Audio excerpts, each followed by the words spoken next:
Hello students, now in this video we are going to discuss about 11th standard computer science chapter 9 introduction to C++. In this lesson we already discussed what is meant by C++ and how we can write a basic C++ program code. Now in this video class we are going to discuss about how to execute a C++ programs. Okay. So that is in this video we are going to discuss about the topic execution of C++ programs. For creating and executing a C++ program, one must follow this four important steps. Okay, so what are the steps? So you first create a source code and then save your source code. After saving the source code, compile and execute the program. Okay, so how to create a source code? First, you know what is meant by source code is.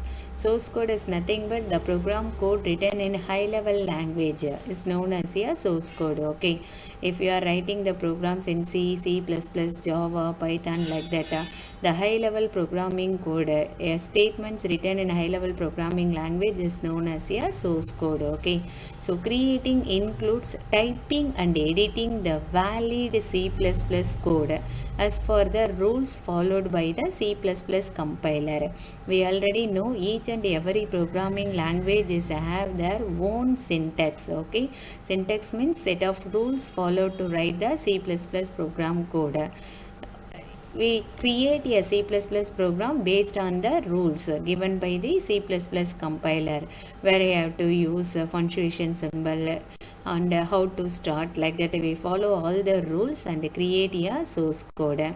Creating source code means we are typing and editing the valid C++ code. Okay, we just first open the C++ editor window and then you start with the header file #include iostream and type the content. After finishing the program, give the close curly braces. Okay, so like that all typing and editing works are completed for creating the source code. After creating the source code, we just save the file. Okay, how we can save the file?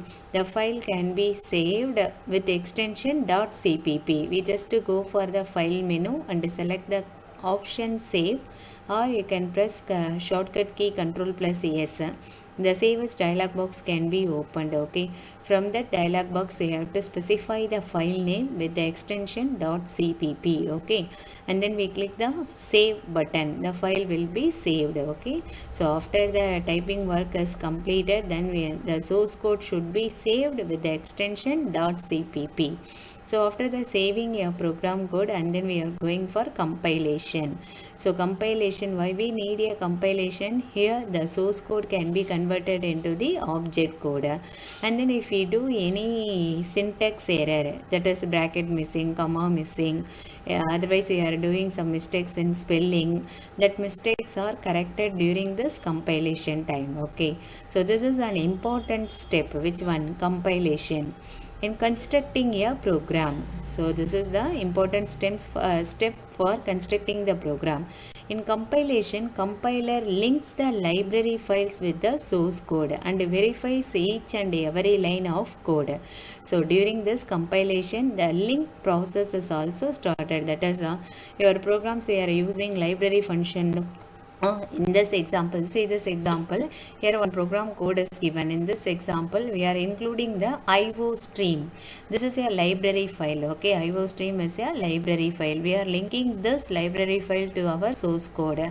This link process can be done during the compilation process, and then each and every line syntax can be checked. If there is any mistakes, it will show the error message. Okay, if any mistakes or error is found, it will throw error message. If there are no errors, it translates the source code into the mission readable object file. That is, the source code can be translated into the mission code, zeros and ones. Okay, so compilation plays a major role in C++ programming language. What it can be done after saving the C++ program code, you just compile. So when this compilation, the library files are linked to our source code and each and every line are verified. If you are writing the correct code, then we get the then the source code can be converted into the object code. Otherwise it shows the error. If you are doing any mistakes in this source code, then it shows the error. After correcting all the error free code can be converted into the object code. Object code is nothing but mission code, okay, that is zeros and ones. Your source code can be translated into the object code, binary code, and then that binary code can be executed, okay. So the after the compilation is over, it create a object file, that is it have the extension .obj, okay.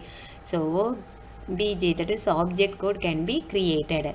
After the compilation we go for the execution step, okay. So in this execution, this is the final step of C++ program. In this stage the object file becomes an executable file with extension .exe, okay. So this is the final step for executing C++ program, and this the object file can be executed, okay. So object file only executed, object file becomes an executable file with the extension .exe, okay. We are saving the file with the extension .cpp, and then after the compilation is over, the object file created with the extension .obj, and then execution, it execute the file and create the execution file with the extension .exe, okay. So and then you're executing the file, we get the output, okay. So, the program has an independent existence. This means you can run your application without the help of any compiler or IDE. So that object file can be executed anywhere, okay. So now you can see in this example here, a small example is given as a small program is given as an example. In this program we are going to display the message welcome alone, okay. So hash include IO stream, we already know the hash symbol is used to represent the preprocessor statement, that is the statements are executed before to the compilation. And then include IO stream, which header files are added, IO stream header file. Why we need a IO stream header file? Input output stream, that is C in C out statement. If you want to use C in or C out statement, then we use a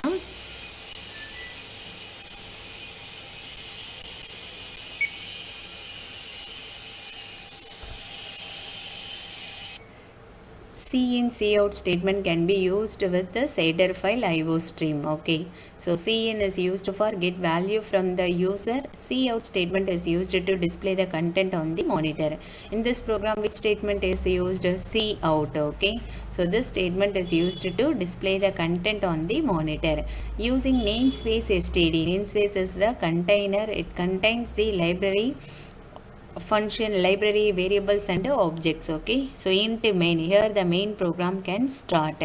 Int is the return type, main is the function name of the function, okay. And then open curly braces, this open curly braces is used to indicate where the function code can start, okay. So from this a function code can start, and then end curly braces is used to mention where it can be end, okay. So cout statement is used to display the content on the monitor. Here we are going to display the message welcome, and then this function is does not return any value to the any other function, so it just give return 0, okay. So return statement is used to return some values to the calling function. Here we are not passing any values to the some other function, so just you have to specify return 0 alone, okay.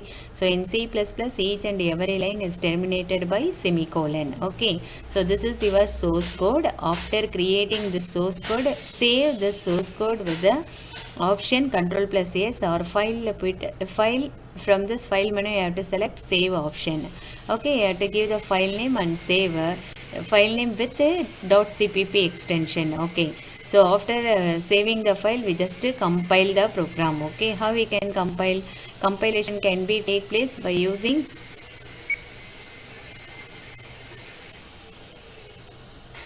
that is if there is any error, that error list can be shown. After correcting the error, the source code can be translated into the object code. That object code can be executed and we get the output welcome on the monitor, okay. Is it clear? So the cout statement is used to display the content on the monitor, okay. Here in cout statement, which a string are written welcome. Okay, that welcome can be shown on the monitor. This is your output. Okay. Okay, next we see about the next topic, that is data types used in C++. Okay, data types used in C++.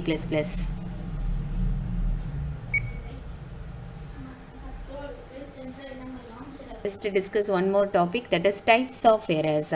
What are the different types of errors occurs during the execution of the programs? Okay, so the common types of errors are given below, that is syntax error, semantic error, and runtime error. Okay, there are three different kinds of errors: syntax error, semantic error, and a runtime error. So what is meant by syntax error means when you are doing some mistakes in the syntax. Syntax is nothing but set of rules. Okay, so that rules are not followed when writing the program code, then it shows the syntax error. Okay, if for example each and every line is terminated by semicolon, if you are not giving semicolon, then it shows the error, that is terminator is missing, end of the statement is missing, like that. Okay, so that type of error is known as the syntax error.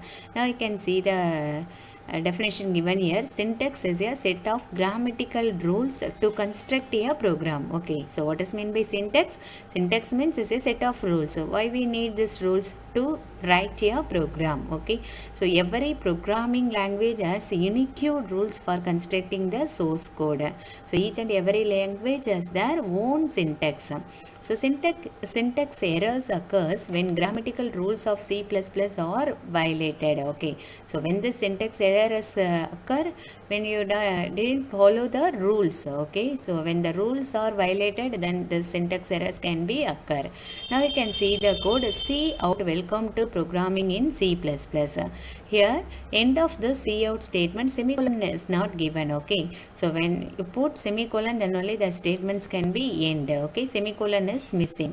So as per the grammatical rules of C++, every executable statement should terminate with a semicolon. Okay, how it can be terminate? It terminate with a semicolon, but in this statement semicolon is not given. Okay, semicolon is missing, so does not end with a semicolon. So it show the error. This statement does not end with a semicolon, so statement missing error can be displayed. Okay, this type of error is known as the syntax error. And then semantic error. Semantic error is also known as logical error. A program has not produced expected result. That is, when you are adding two numbers, 2 plus 3, we take the example, we are adding the number 2 plus 3. What is the output we can get? We want to get the output 5. Instead of giving the 5, it gives minus 1. There is no syntax error is given. Okay, so during the compilation time, it does not show any errors.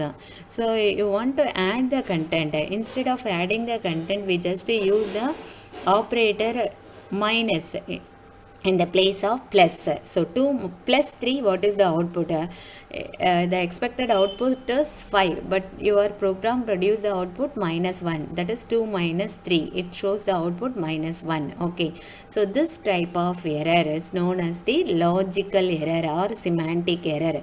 That is, the program rules are correct, we are misusing the operators, okay, or variables or order of the execution, then we are getting the unexpected output. The expected output is not shown, we are getting the unexpected output because the wrong usage of operators or variables or order of the executions. Okay, so this type of errors are known as semantic or logical errors. Okay, now you can see here, a program has not produced, okay, a program has not produced expected result.